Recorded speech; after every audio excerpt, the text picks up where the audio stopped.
one was guess the number of sweets in a jar. Right.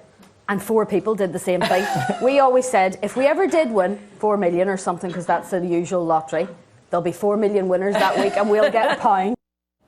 Well, they're getting a lot more. The Conleys plan to share the money with their 3 daughters and their 3 grandchildren. I'm sure the children and grandchildren will be over to visit soon. Everyone is happy. Yes. Now here come David and Cindy with what's coming up at 6. Coverage you can count on. Channel 3 Eyewitness News at 6.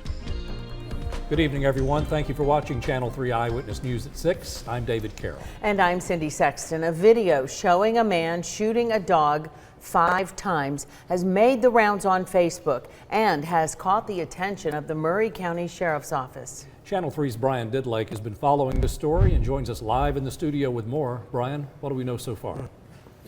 What we know so far is that the Murray County Sheriff's Office have charged 2 people with animal cruelty charges that was involved with the video. Now, due to the nature of it, we will not show it, but in the video, you can see one man shoot the dog 5 times. Now, according to a spokesperson with the Murray County Sheriff's Office, the department received the video around 1:30 p.m. today. The spokesperson says the investigators were able to charge the 2 suspects within 3 hours, but due to it being an ongoing investigation, the names will not be released at this time. Now, again, the spokesperson says that the 2 people seen in the video are set to be arrested on the charges as early as next week, but we will keep you updated as we learn more information. But for now, reporting in the studio, Brian Dilley, Channel 3 Eyewitness News. Thank you, Brian. Well, we've certainly had a wet opening week of 2019 here in the Tennessee Valley, and many people are ready for change. Yeah. Fog was moving in near Signal Point Park earlier this afternoon. You see that behind us. Now, Paul Barris will tell us if this weekend is still looking better. We've been holding out for it. It's looking good this weekend. Now, right now we have some leftover showers. Most of the rain from Spring City on northward. We put this in super sensitive mode too. You can see Dunlap is getting a few sprinkles all the way to Cagle Mountain, right along the Sequatchie Valley between Dunlap and Pikeville, and moving into just not too far from Mowbray Mountain. Monteagle's getting a little bit of light rain. Grundy County getting some light rain. Western part of Marion County getting some light rain. But as it moves into the drier air right over Hamilton County, it's starting to fade out. There's a chance some of it, just as sprinkles, could move our way, but lifting off to the north. Now, further off to the east, there's not much left over. It's pretty much over with. Vipercast is showing, again, a chance for some sprinkles for this evening, but by 7 o'clock in the morning, we start to see the clearing. And that's a good news. And then lots of sunshine coming through most of Saturday. Saturday night will be clear. Sunday we'll just see a few clouds and just a beautiful day. Monday, clouds will start increasing again. But the weekend that you've been waiting for quite a while, probably since last year, is coming your way. You're going to love it.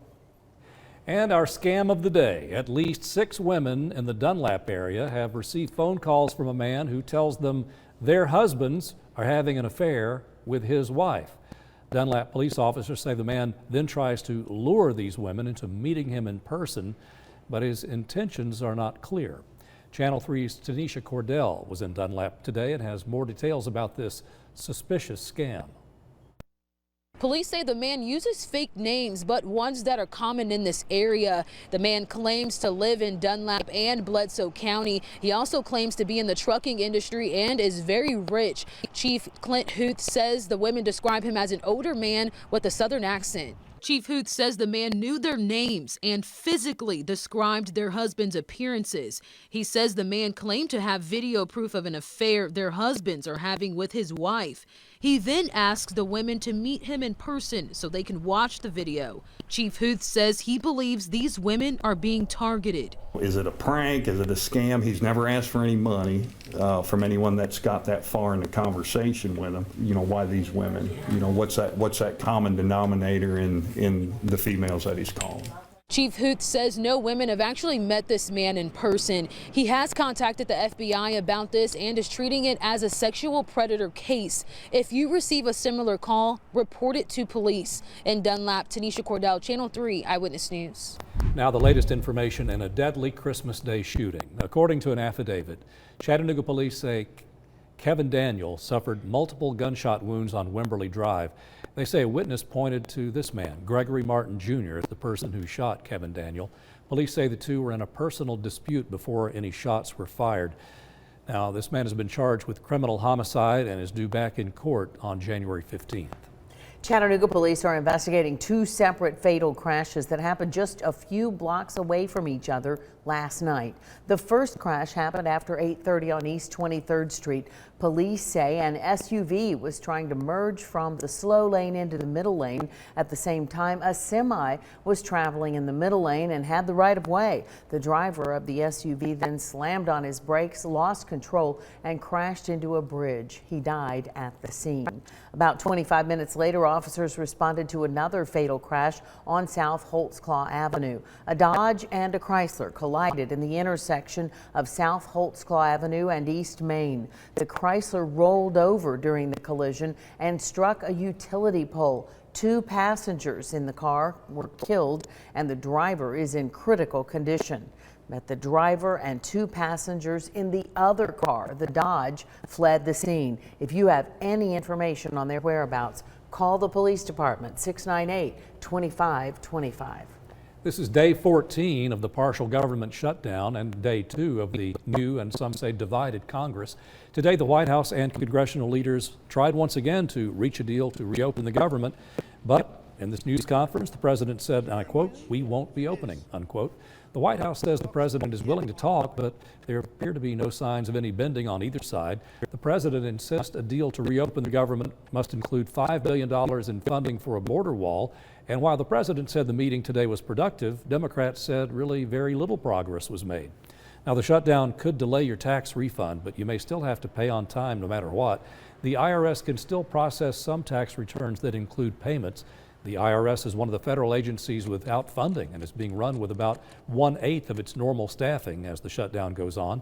While the IRS does conduct some business during shutdowns, it generally does not issue refunds, nor does it answer taxpayer questions outside the filing season. They also do not conduct audits. A longer shutdown could prevent those who like to file their returns early from getting their refunds in a timely manner. The Chattanooga Housing Authority continues to try to help Chat City Suites residents who still need housing.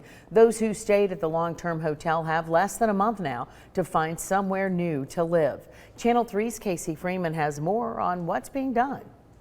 Throughout the week, a representative from the Chattanooga Housing Authority has been assisting Chat City Suites residents find a new home. We just saw that there weren't a lot of options, housing options. For our public housing, we do have some units available, but not enough.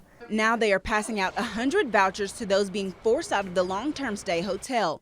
Tammy Carpenter, the CHA voucher director, says the value of the voucher depends on the person. Depending on where they use it by zip code area and household composition. The voucher will be given to the landlord as partial payment and the resident has to come up with the other portion.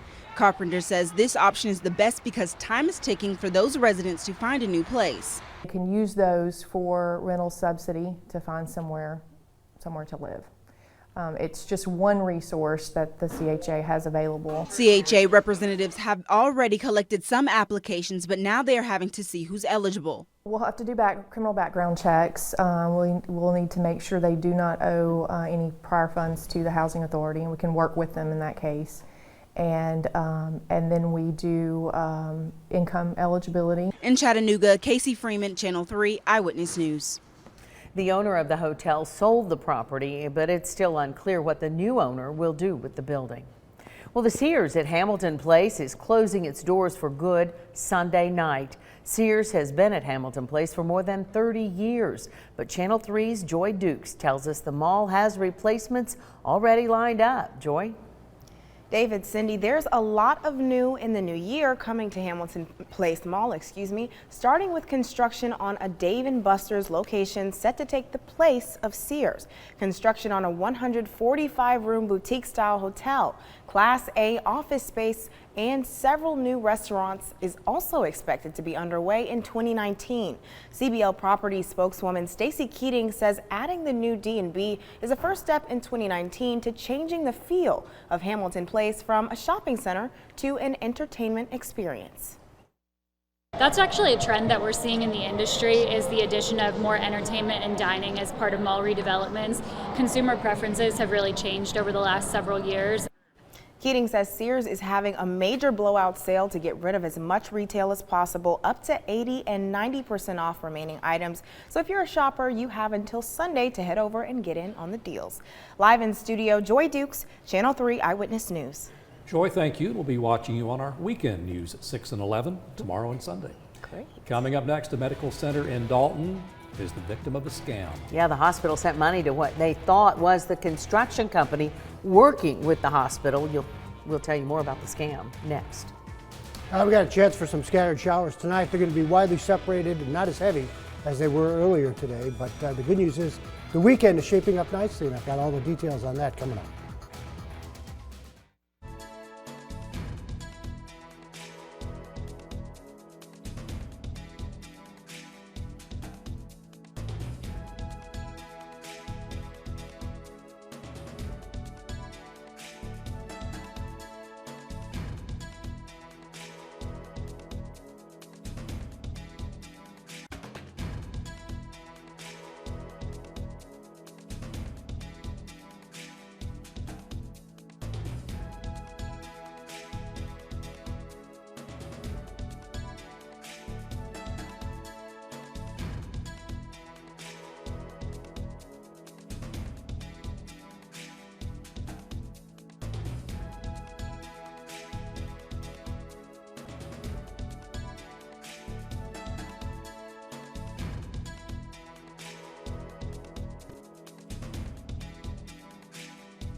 Hamilton Medical Center in Dalton has been scammed out of more than $1 million, according to the police department. The report says the hospital sent money to what they thought was the construction company working with the hospital. Channel 3's Caitlin Chastain has more on how many payments the hospital made. The hospital made 2 separate payments before realizing something was wrong. Reports say Hamilton Medical Center agreed to send electronic payments instead of a check after they got an email they thought was from a construction company. The money was for construction projects on the People's Cancer Institute and Anna Shaw Children's Institute. About 1 week after the last payment, the director of finances at the hospital said he contacted the construction company to make sure they received the payments. The company said they never sent the initial request and they didn't receive any money. The hospital CEO, Jeff Myers, sent a statement to Channel 3 saying, quote, "This incident is being actively investigated. This is a matter we take with the utmost seriousness. Hamilton is aggressively pursuing all available legal recourse and is fully cooperating with the FBI and local law enforcement. As this is a current open federal investigation, we are unable to comment any further at this time." In the studio, Caitlin Chastain, Channel 3 Eyewitness News. Reports show the hospital officials notified the bank, the insurance company, and the IT department. Now, coming up next at 6, a ministry is helping foster children, but they need your help. They need donations to help the kids get the clothes they need and deserve.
Tonight, a Cleveland clothes closet could use your help. We first told you about Hope for One when it started last year. They're doing great work, helping more than 100 families.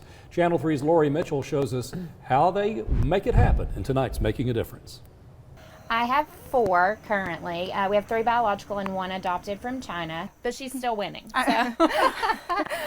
We have, my husband Chad and I have 3 biological children.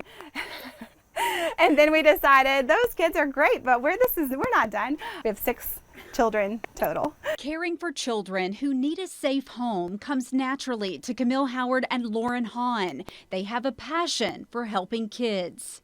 When we adopted, we didn't have a community that really came around us. We had our family, our friends, but there was nobody that had walked that road to walk alongside you. Now they're the ones walking that road with other families. It just started with a conversation of, hey, I have an idea. I've had this idea forever, and just putting it together, meeting with other adoptive and foster moms, and then God just took it from there. They created a support system for adoptive and foster parents through their ministry, Hope for One. If we can just support one family, if we can make a difference for one, then we are hope in the world for one child. Inside the ministry's foster closet, there are neatly stacked bins with clothing sorted by size and gender. There's diapers, strollers, car seats, basic items that foster families can pick up for free. Where they can come, gather the items. We give them a week's worth of clothes. We give them pajamas, a toothbrush, essential items, basically what they would need for a week's worth of essential items. When people find out they're welcoming a foster child into their home, they usually don't have time to prepare, and many children go to those homes with almost nothing. The last phone call we received that we took items to, the kids didn't have any shoes. When you get a call that you're going to be receiving a child and they come to you with only a diaper, that can make all the difference in the world to know that someone is there for you. These 2 Cleveland moms are making that difference. So they don't feel like they're ever alone. So that they're receiving love and feeling community, they in turn can help those kids that are in their home. Howard and Hahn may have 10 children altogether, but they are hope for so many more. Lori Mitchell with that story. Our thanks to Camille and Lauren and Chad and all the others who do this great work. Now, there are some items the foster closet could use. They need clothing from preemie to teen sizes, also diapers, wipes, socks, toothbrushes, that sort of thing. We have more information on our website and inside our app. Now we want to check in with Chief Meteorologist Paul Barris. He sees sunshine coming. Tell us about it, Paul. That's right. Better weather is moving our way. Finally, some sunshine through much of the day tomorrow. After a few morning clouds, I think we're going to improve rapidly. Right now, there's still some sprinkles moving over Tracy City, Grootly Lager out near Palmer, south of McMinnville, and there's some showers north of Spring City too, but what we're really watching right now are these showers over the Cumberland Plateau, pushing off to the east, but they're very light, they're not very heavy, and the most of the moisture is way off to the north of us. Some thunderstorms have been just flashing away up near Lexington, Kentucky, Frankfort, Kentucky, and then heavier rain out through the Carolinas down to southeast Georgia and North Florida, and then even into central Florida, a line of thunderstorms moving on by. There's a big swirl in the upper atmosphere, and that's what's creating all the winds that we had today. And that's going to lift off to the north and east. It created the showers too, and made the air lift up rapidly, and that's why we get those thunderstorms that popped up in a few places this afternoon. A little bit of hail too reported in a few spots. 50 in Cleveland, 50 Athens, 50 Dayton, and 51 in Murphy with 48 in Dalton. Winds are out of the southwest at 13, still gusting up to 24. We had gusts to 39 earlier this afternoon. 58 and 49 the high and the low. 7/10 of an inch of rain at the airport today. That puts us about an inch above normal for the year. Skywatchers told me an inch in Chatsworth, 7/10 Lafayette. Tryon and Fort Payne had 8/10 of an inch. Cleveland had 7/10, while Signal Mountain had over an inch. Mowbray Mountain just about an inch, and 8/10 out near Lookout Mountain, while East Ridge and Lakeside both had 9/10 of an inch of rain. And then we had 1.4 up in the Spring City, while the rain was all over the place. About 100% chance for that rain. That's what we gave yesterday. And 4/10 out near Murphy. All right, Vipercast is showing the storm lifting off to the north, some clouds throughout the early morning, and then out of here by 8, 9 o'clock. The sun comes out, and it's going to be a nice day, mid-50s, I think, coming up. Tomorrow night will be clear. And then coming up into Sunday, more sunshine, just scattered clouds into the afternoon and evening, looking really fine. Southerly winds, mid-60s for the high.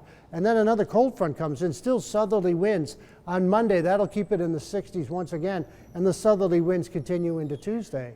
So you're going to like this 7-day forecast. Tonight, 39, any sprinkles ending with westerly winds. Tomorrow, 56, clearing, and a northwesterly breeze at 10 to 12, so not as strong as it was today. Tomorrow night, 38 with some patchy fog developing, and the Channel 3 Storm Alert 7-day forecast says about 63 coming up on Sunday, 65 on Monday with a few more clouds. By Tuesday, still mid-60s, and a small chance for a sprinkle or two. Then about 54 on Wednesday, Thursday 52, and Friday about 50 degrees. So things are looking pretty good for next week. Well, they are. For January, we'll take it. Yeah, for sure. Thank you, Paul.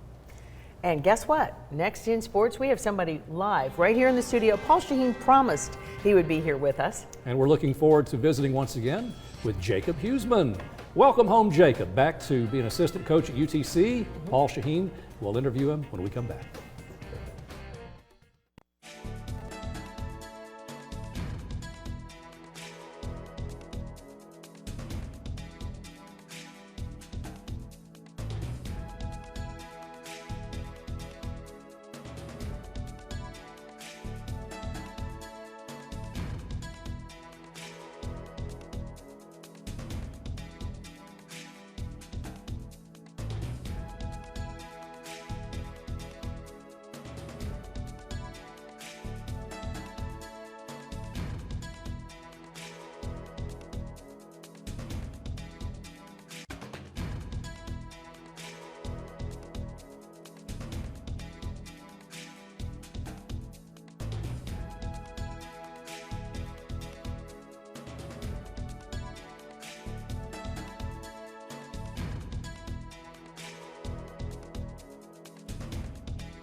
Welcome into sports, everyone. You know, it's not every day hiring an assistant coach warrants a press conference, but it's not every day one of Chattanooga's favorite sons is welcomed back home. So yes, everyone, welcome back home, former UTC All-American quarterback Jacob Huesman, live in the studio right now. Your first full-time assistant coaching job, Jacob. How fitting is it that it's right here in Chattanooga? It feels right, Paul.